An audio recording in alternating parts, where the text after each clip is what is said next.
Okay, ready? 5 seconds before the performance. Places, everybody. Welcome to Theatre First with Alex First. Next to Normal is one of the finest and most profound musicals to hit the stage. It's not for naught that it won the Pulitzer Prize for Drama and was nominated for 11 Tony Awards, collecting, among others, the Gong for Best Original Score. Diana Goodman, played by Queenie van der Zandt, is a wife and mother, with a brilliant but troubled 16-year-old daughter, Natalie, Melanie Bird. Natalie, who is a classical music student looking to gain a place at Yale, has a fraught relationship with her mother.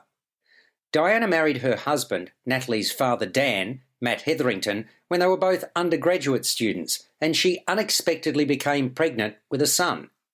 She has vivid memories of Gabe, played by Sam Richardson, who would now be almost 18, although he's no longer with the Goodmans.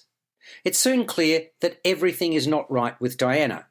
She's preparing cheese sandwiches and is making some of them on the floor. 16 years ago, she was diagnosed with bipolar disorder.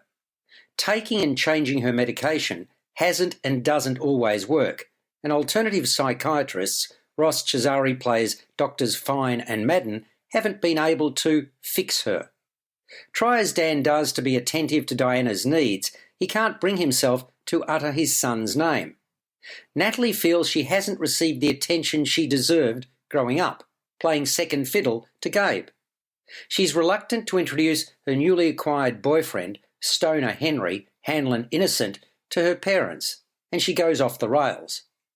Tension is a constant bedfellow in the Goodman household, but there's no ready-made solution, only trial and error, and it's often the latter that wins out. Everything about James Terry Collective's production of Next to Normal is top shelf. Obviously, it all starts with the equally sublime writing, dramatic and comedic, and score. The music is by Tom Kitt, and the book and lyrics by Brian Yorkie. Beyond that, it's the choice of performers, band, direction, choreography, and back of house. Musically, the cast is extraordinary, led by the supremely talented Queenie van der Zandt. She's magnificent, rich and redolent. All around her are equally deserving of high praise. Melanie Bird and Sam Richardson shine brightly throughout. Based upon what I saw, their respective futures are extremely positive, both as actors and singers. Matt Hetherington never fails to impress vocally. In recent weeks, I complimented his performance in Tommy, and he does so again in this show.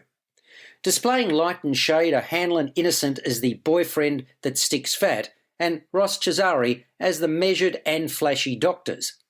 The quality of the singing is first rate, as is the 7-piece band on either side of the stage, under the musical direction of Nathan Furman.